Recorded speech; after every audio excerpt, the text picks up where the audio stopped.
अस्सलाम वालेकुम dear viewers, कैसे हैं आप लोग। This is professor Mohammad Afsal. Guys, आप लोग देख रहे हैं मेरा यूट्यूब चैनल।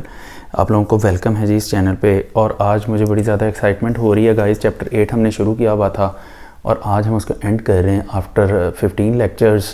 तो बड़ी अच्छी बात है, एक चैप्टर की पूरी सीरीज़ आपके पास आ गई हुई है। तो गाइस, आगे बढ़ने से पहले मैं यही कहूँगा कि जो वेरी फर्स्ट टाइम देख रहे हैं सब्सक्राइब कर दें, बेल आइकन प्रेस कर दें, ऑल नोटिफिकेशंस पे क्लिक कर दें ताकि आपको इससे आगे आने वाले सारे के सारे जो लेक्चर्स हैं उनकी अलर्ट्स मिलती रहें।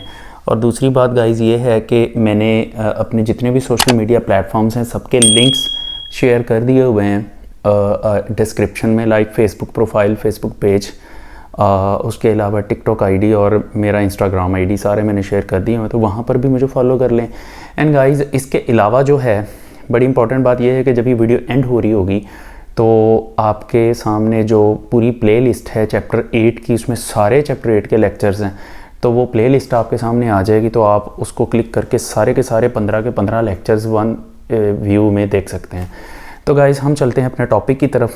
आज जो है आखिरी टॉपिक रह गया हुआ चैप्टर 8 का, that is acidic nature of alkynes. तो guys, acidic nature of alkynes की बात करें तो देखें, अल्काइंस वो कंपाउंड्स होते हैं जिनमें ट्रिपल बॉन्ड है। इसकी दो कैटेगरीज होती हैं, एक टर्मिनल अल्काइन, एक non terminal alkyne. Simply terminal alkyne वो होते हैं जिसमें ट्रिपल बॉन्ड एक कोने पे आ जाता है और इनके नाम के साथ हमेशा 1 आता है, जैसा कि 1 ब्यूटाइन है, 1 पेंटाइन है, 1 हेक्साइन एट्सेट्रा। और जब नॉन टर्मिनल की बात करें तो उसमें ट्रिपल बॉन्ड कहीं इंटीरियर में होता है, मतलब सेंटर में कहीं होता है, पहली कार्बन पे नहीं होता। और उसके बाद इसके एग्जांपल्स में इथाइन है, देखें ये तो खैर है ही टर्मिनल। प्रोपाइन की बात करें तो एक साइड पे ट्रिपल बॉन्ड है। और अगर हम 1 ब्यूटाइन की बात करें तो 1 ब्यूटाइन में भी ट्रिपल बॉन्ड एक कार्बन साइड वाली कार्बन पे है। अच्छा, अब इससे आगे हम बात करते हैं नॉन टर्मिनल की, तो उसमें एग्जांपल्स ये 2 आ जाती हैं। एक है 2 पेंटाइन की, ये मैं गलती से पेंटाइन पहले ड्रॉ कर बैठा था तो चले मैंने वही बना दिया। तो दूसरे नंबर पे 2 ब्यूटाइन है, सेंटर में ट्रिपल बॉन्ड आ रहा है। अब इससे अगली बात जो है वो ये है कि टर्मिनल अल्काइंस जो होते हैं वो एसिडिक होते हैं नेचर में, वाइल नॉन टर्मिनल अल्काइंस जो होते हैं वो नॉन एसिडिक होते हैं। अब इसकी रीज़न क्या है, हम इसकी रीज़न की तरफ चलते हैं। तो गाइज, यहाँ पर से MCQ बन सकता है। आपको वो 4 स्ट्रक्चर देगा, ABCD ऑप्शन में पूछेगा बताएं कौन सा जो है वो नॉन टर्मिनल है या कौन सा टर्मिनल है। तो याद रखें जिसके नाम के अंदर 1 आएगा वो टर्मिनल होगा।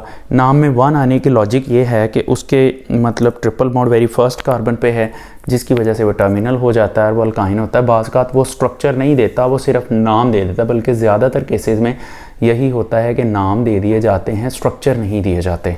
तो गाइज़, ये देखें, इसकी रीज़न हम चेक कर लेते हैं। यहाँ रीज़न इज़ क्वाइट सिंपल। यहाँ देखें, इसमें ना सबसे पहले था carbon atom containing triple bond और sp हाइब्रिडाइज। जिनमें ट्रिपल बॉन्ड होता है वो sp हाइब्रिडाइज्ड होते हैं। पहली तो ये बात एज एन MCQ, चलें जी, MCQ है। दूसरी बात, in case of terminal alkynes sp hybrid carbon produces sigma bond with hydrogen bye sp-s overlap. तो गाइस, ये वाली बात भी MCQ है। तो s कहाँ से आ जाता है, ये वाली बात भी एज एन MCQ इंपॉर्टेंट है। The electron density of the alkyne is concentrated between 2 carbon atoms which contain triple bond between them. मतलब ऐसे 2 कार्बन एटम्स जिनके दरमियान में ट्रिपल बॉन्ड है, इलेक्ट्रॉन डेंसिटी उनके दरमियान में ज़्यादा लॉक हो जाती है, making sigma bond between carbon and hydrogen much weaker. मतलब ये जो मैंने ऊपर बात की कि sp-s ओवरलैप से सिग्मा बॉन्ड बनता है वो वीकर हो जाता है, क्योंकि इलेक्ट्रॉन डेंसिटी जो होती है वो 2 ट्रिपल बॉन्ड वाली कार्बन्स के दरमियान में आ जाती है, तो वो आसानी से प्रोटॉन लूज़ कर देता है। लाइक ये कुछ स्ट्रक्चर्स हैं, ये देखें आप, ये स्ट्रक्चर्स मैंने बनाए हैं। तो इन स्ट्रक्चर्स में देखें, ये टर्मिनल है, इथाइन का स्ट्रक्चर है, ये एसिडिक है बिकॉज यहाँ से ये इलेक्ट्रॉन डेंसिटी इस एरिया में कॉन्सेंट्रेटेड हो जाती है। एज ए रिज़ल्ट फिर ये वाला जो है बॉन्ड वीक हो जाता है और ये आसानी से इससे ये छीन लेगा और ये हाइड्रोजन को यहाँ से किक आउट करा देगा, इसलिए ये एसिडिक है। अब क्वेश्चन इसके नॉन टर्मिनल क्यों नहीं एसिडिक होते। तो नॉन टर्मिनल भी होता तो यही है कि जहाँ ट्रिपल बॉन्ड होता है इलेक्ट्रॉन डेंसिटी वहाँ कॉन्सेंट्रेट हो जाती है, जिसकी वजह से ये और ये वाला बॉन्ड वीक हो जाता है। लेकिन गाइस, यहाँ पर इशू ये है कि ये टूट भी जाए तो प्रोटॉन डोनेट तो नहीं हो रहा, और प्रोटॉन डोनर स्पीशीज़ जो होती हैं वो एसिड्स होती हैं। दैट मीन्स ये प्रोटॉन डोनर नहीं है, ये एसिडिक नहीं है। इनमें प्रोटॉन प्रेजेंट है, ये प्रोटॉन डोनर हो जाएंगे और ये एसिडिक बिहेवियर शो करेंगी, ये नॉन एसिडिक बिहेवियर शो करेंगी। चलें हम इससे थोड़ा सा आगे चलते हैं। तो let me change the page. तो गाइज अब हम थोड़ा सा इससे आगे चलते हैं, तो इसकी 1-2 एग्जांपल्स भी देख ही लेते हैं।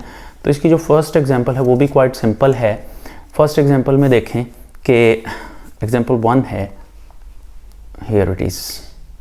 यहाँ देखें ये एक जनरल अल्काइन है जिसके अंदर ट्रिपल बॉन्ड के साथ हाइड्रोजन अटैच है। सोडियम अमाइड के साथ रिएक्शन होता है लिक्विड अमोनिया के प्रेजेंस में -33 डिग्री सेंटीग्रेड पे ये रिएक्शन होता है। तो गाइस इसमें क्या होता है कि ये हाइड्रोजन की जगह पे सोडियम लग जाती है, सोडियम एल्कीनाइड बन जाता है। अब जब यहाँ पर कार्बन के साथ हाइड्रोजन रिप्लेस करके कोई मेटल लग जाती है तो वो एल्कीनाइड बन जाता है अल्काइन से। तो गाइस ये एल्कीनाइड है, ये इनका जनरल नेम है। तो अब दूसरी बात एग्जाम्पल 2 की हम कर लेते हैं। एग्जाम्पल 2 में हम एसिटाइलिन ले देते हैं और मतलब सोडियम की प्रेजेंस में, इसमें भी catalyst I think liquid ammonia होता है, लेकिन चलें आप अपनी टेक्स्ट बुक से कंफर्म कर लीजिएगा इसको। मेरे पास अभी टेक्स्ट बुक नहीं थी तो आई थिंक इसके ऊपर लिक्विड अमोनिया कैटलिस्ट होता है -33 डिग्री पे, लेकिन ये आपने कंफर्म करना। वैसे भी ये पूरा टॉपिक आपने करना अपनी टेक्स्ट बुक से और वर्ड बाय वर्ड, इसमें से एक भी लफ्ज़ नहीं छोड़ना। मैंने तो अपने स्टाइल से लिखा है आपको जस्ट मेन पॉइंट बताने के लिए। तो क्लास ये देखें सोडियम एसिटिलाइड बन जाता है, इसको डायसोडियम एसिटिलाइड भी कह सकते हैं। तो गाइज़ अब इससे थोड़ा सा आगे चलते हैं। ये शॉर्ट क्वेश्चन बनता है और ये एक इंपॉर्टेंट शॉर्ट क्वेश्चन है। गाइज़ क्वेश्चन है how will you identify the presence of alkynes और ट्रिपल बॉन्ड और टर्मिनल अल्काइंस। मतलब आप टर्मिनल और नॉन टर्मिनल अल्काइंस को डिफरेंशिएट भी कर सकते हैं। क्वेश्चन आ सकता है how will you distinguish between 1 butyne and 2 butyne. तो 1 ब्यूटाइन भी नहीं ये टेस्ट देगा, बिकॉज 1 ब्यूटाइन में भी 1 ब्यूटाइन दे सकता है। 1 ब्यूटाइन ये टेस्ट देगा, 2 ब्यूटाइन ये टेस्ट नहीं देगा, क्योंकि 1 ब्यूटाइन में ट्रिपल बॉन्ड एक कोने पे आ जाता है और एक साइड पे हाइड्रोजन हो जाती है जो कि आसानी से रिप्लेस हो जाती है। लेकिन 2 ब्यूटाइन में ट्रिपल बॉन्ड जो है दरमियान में आ जाता है, दोनों तरफ हाइड्रोजन नहीं आती ट्रिपल बॉन्ड के, जिसकी वजह से वो एसिडिक बिहेवियर शो नहीं करता, तो वो एल्कीनाइड नहीं बनाएगा। तो इसमें देख लें एसिटाइलिन है cuprous ammoniacal cuprous chloride, that is the combination of cuprous chloride and ammonium hydroxide. जब इसके साथ रिएक्शन करते हैं तो इस हाइड्रोजन को दोनों तरफ से कॉपर रिप्लेस कर देती है, दैट बिकम्स कॉपर एसिटाइलाइड। और बच्चों ये रेडिश ब्राउन प्रेसिपिटेट्स बनाता है और हमें पता चल जाता है जी स्ट्रक्चर में टर्मिनल अल्काइन है, मतलब ट्रिपल बॉन्ड एक कोने पे मौजूद है। इसके अलावा सिल्वर नाइट्रेट भी होते हैं जिसको हम अम्योनिकल सिल्वर नाइट्रेट कहते हैं। तो look at this reaction, acetylene का जो रिएक्शन है हम silver nitrate in the presence of ammonium hydroxide भी करवा देते हैं, that is ammoniacal silver nitrate. Balancing के लिए यहाँ 2 लग जाएगा, अमोनिकल सिल्वर नाइट्रेट बन जाएगा। तो ये इस हाइड्रोजन को और इस हाइड्रोजन को सिल्वर रिप्लेस कर लेती दोनों तरफ से। डाई सिल्वर एसिटिलाइड या सिल्वर एसिटिलाइड गलत नहीं होगा, दोनों लिख सकते हैं। ऐसे में वाइट कलर के प्रेसिपिटेट्स बन जाते हैं और हमें पता चल जाता है जी यहाँ ट्रिपल बॉन्ड प्रेजेंट है जो कि एक कोने पे है, टर्मिनल अल्काइन है। अच्छा जी, अब गाइज ये दोनों तरीके हैं इनको आइडेंटिफाई करने के, तो ये शॉर्ट आता है, आप दोनों ही इसमें लिखेंगे। तो अब यहाँ पर देखें आगे है कि ये जो एल्कीनाइड्स हमारे पास बने हैं, इन एल्कीनाइड्स को हम दोबारा रेलेवेंट अल्काइंस में कन्वर्ट कर सकते हैं जब हम इनके अंदर डाइल्यूट एसिड डाल देंगे। तो यहाँ देखें डाइल्यूट एसिड के साथ जब हम सिल्वर एसिटाइलाइड का रिएक्शन किया तो डाइल्यूट HNO3 इसको कन्वर्ट कर देता है दोबारा से एसिटाइलिन में और सिल्वर नाइट्रेट साथ में बन जाता है। इसी तरह से अगर हम डाई कॉपर एसिटिलाइड का HCl डाइल्यूट फॉर्म में रिएक्शन करवाते हैं तो दोबारा से अल्काइन बन जाता है, इथाइन यानी कि बन जाता है और साथ में क्यूप्रस क्लोराइड बन जाता है। तो गाइस दैट्स इट। आगे आपकी टेक्स्ट बुक में यूजेस ऑफ एसिटाइलिन लिखे हैं, लेकिन वो यूजेस मैंने कल के लेक्चर में बता दिए थे। मैंने यही कहा था कि आपने 100% अपनी टेक्स्ट बुक से करने हैं। तो बाकी गाइस चैप्टर नंबर 8 ख़त्म हो गया हुआ है, तो आप अगर उसको पूरा देखना चाहते हैं तो अभी आपके सामने जो है वो लिंक आ गया होगा, आप उसको क्लिक करके चैप्टर 8 की पूरी प्लेलिस्ट में जा सकते हैं। उसमें से जो लेक्चर आप सुनना चाहते हैं वो आप सुन सकते हैं, वो आप देख सकते हैं। बाकी गाइस मेरी तरफ से चैप्टर 8 ख़त्म हो गया, मैंने सारी एफ़र्ट लगा दी हुई है।